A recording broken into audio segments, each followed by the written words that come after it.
Hello lovelies, welcome to our channel Universal Movies.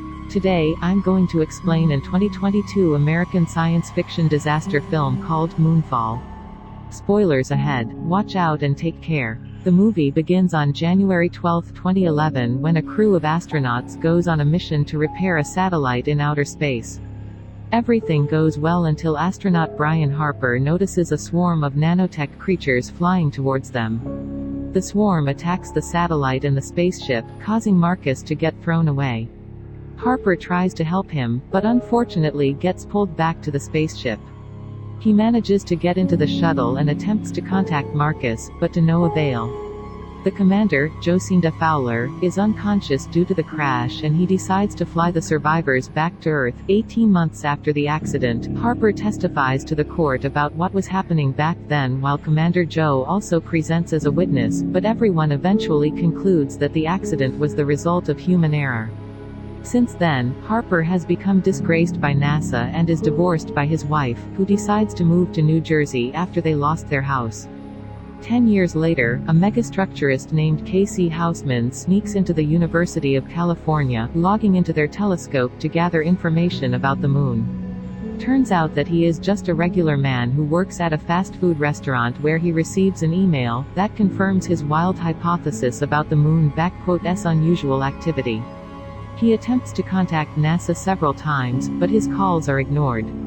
He later finds a newspaper and gets an idea to meet Harper on Astronaut Day celebration. While waiting for him at the museum, he tells the children a story about the moon, stating that the moon is actually a megastructure. Not long after, Harper shows up and Houseman tries to present his research and information about the moon getting closer to Earth, but he thinks that Houseman is crazy and dismisses him.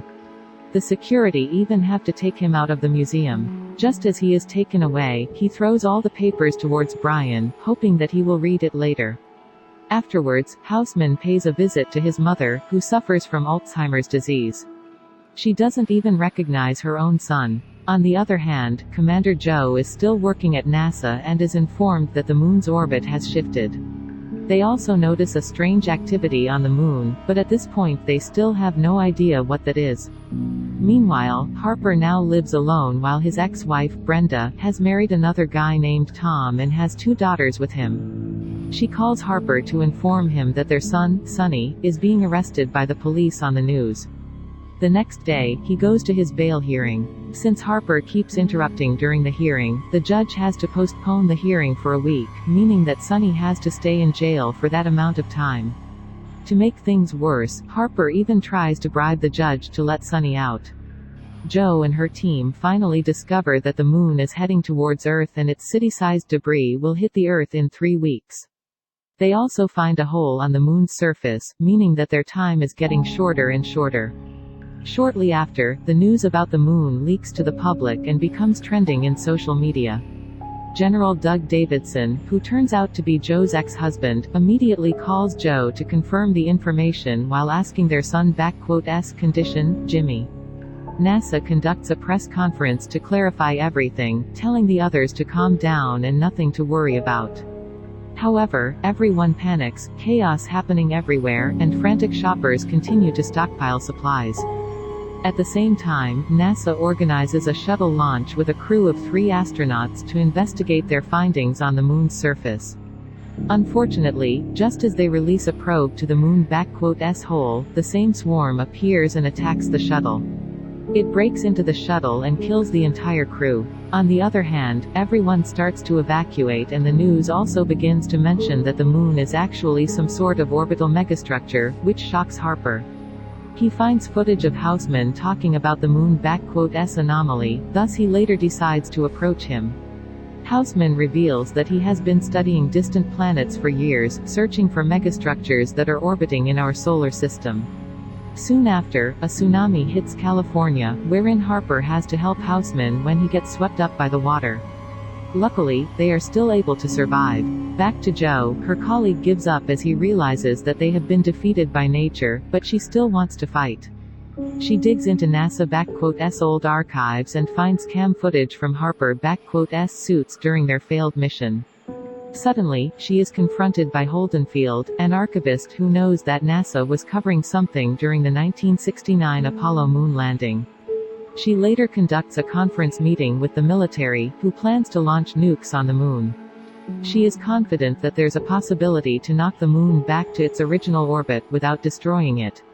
A few moments later, Jo calls Doug to discuss about an EMP called Zulu X-ray 7, in which she believes that it solves everything. In the evening, Houseman and Harper are picked up and brought to the NASA-S facility. Jo comes into the room while Harper clarifies that he doesn't want to take orders from her anymore, but he cannot do much now. Jo plans to attack the swarm as she believes that killing it might stop the moon from getting closer to the Earth. She asks for Harper*'s help because the swarm recognizes human**s technology and he's the only pilot who is capable of landing a shuttle without power. After everyone agrees to the mission, they get a shuttle out of a museum, hoping that it's still functioning. Houseman and Jo later meet Colonel Reed and Captain Avery, who will assist them on the mission. The EMP has also been prepared and is ready to be used without permission from the Earth. Before they depart, Jo releases Sonny from the prison and brings him to Air Force Base where he finally meets his father again. As a huge earthquake occurs and another disaster is imminent, Jo and Harper act quickly to set the mission into motion. Everyone, including Sonny and Jimmy, starts to evacuate while Houseman is invited to join the mission since he knows about megastructures more than them. They all board the shuttle and prepare to launch. Lucky for them, they manage to launch and depart from Earth just before a huge ocean wave caused by gravitational abnormality hits them. However, one of the machines suddenly dies and they start losing speed. Houseman and Jo panic, but thanks to Harper**s skill, they eventually manage to reach outer space. In space, they refuel the spaceship before making their way to the moon, which almost collides with the Earth. It's also seen that the moon**s debris starts raining down on the Earth. Meanwhile, Sonny, Jimmy, and Michelle manage to escape from the water and are on their way to Colorado. Not long after, Doug calls Jimmy to ensure they are safe. Unfortunately, they are robbed by thieves and they are forced to walk while searching for another car. As the moon draws nearer, another gravitational shift occurs, causing people to be pulled up into the air. Michelle, Sonny, and Jimmy make it to Sonny**s relative**s place, but a lady appears and starts shooting them because she thinks they are intruders. Tom, who is actually Brenda**s new husband, comes out to pick them up. They gather at Tom's house, but the meteor keeps striking and Michelle suggests they immediately head over to Colorado.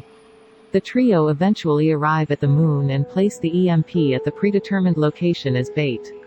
The swarm then shows up and surrounds the EMP. However, just before Harper detonates the EMP, the swarm notices them and proceeds to attack the shuttle. They break all the electronic devices, causing the swarm to retreat to the hole immediately. The crew concludes that the swarm**s programmed to seek out organic matter in an electronic environment. Realizing they have less than 2 hours before the military nukes the moon, Harper suggests they explore the moon and get into the hole. The trio make it onto the moon's core where Houseman realizes that his theory about moon and megastructures is true. They reactivate the shuttle**s power and while exploring the core, the swarm appears again and heads towards them. However, the shuttle starts moving on its own as if something is controlling it. Right before the shuttle is destroyed by the swarm, they are pulled into a room that the swarm is unable to break into. The crash knocks the entire crew unconscious. Back on Earth, as Sonny and the others are preparing themselves before departing, the thieves from earlier show up and try to rob them, but Sonny and Tom hold them off with guns. They go to the car and drive away. Not long after, the thieves chase after them and attempt to run them off the road. Suddenly, another gravitational shift occurs which indirectly helps the family to get away from the thieves. Sonny and the others manage to drive off a ramp to safety while the thieves crash their cars. At the same time, the President of the United States issues an order to launch nukes to destroy the moon. Sonny and the family then put on oxygen masks as the air starts to thin and then make their way to a cave for safety. On the other hand, Houseman and Jo awaken and somehow manage to breathe without wearing masks. However, Harper is nowhere to be found.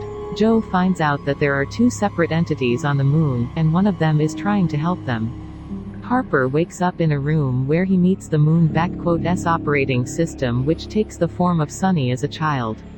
The OS reveals it was created by ancient humans billions of years ago when technologies were so advanced and wars were only memories of long bygone times.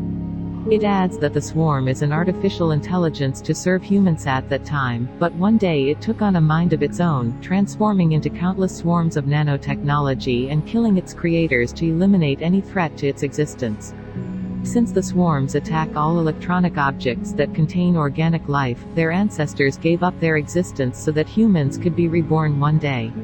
Lastly, the OS tells Harper that the only way to defeat the swarm is to lure it away from the core so the moon will automatically return to its orbit.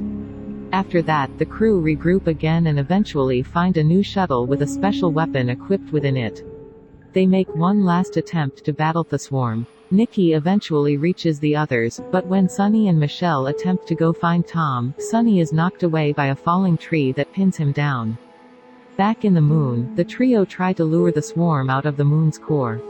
Harper offers to sacrifice himself to stay behind and eliminates the swarm while ordering the others to return to the Earth. But as Harper and Joe argue, Houseman silently locks himself with the EMP and releases himself from the shuttle. Just after Harper and Joe bid him farewell, the swarm emerges and surrounds Houseman***'s pod. He then detonates the EMP, which successfully kills the swarm while sending the moon back to its original position. Meanwhile, Harper and Joe escape from the moon on time and luckily they are close enough to Earth to fly out on a pod. Michelle rescues Sunny and both of them manage to reach the bunker. The following day, Harper and Joe survive from the crash and reunite with their families. In the moon, Houseman***'s consciousness is uploaded to the Moon***'s base. He is welcomed by the operating system, which takes the form of his mother. The OS tells him that they are about to get started on something big. Subscribe for more videos like this, turn on notifications and leave a like to help the channel out. Thank you for watching.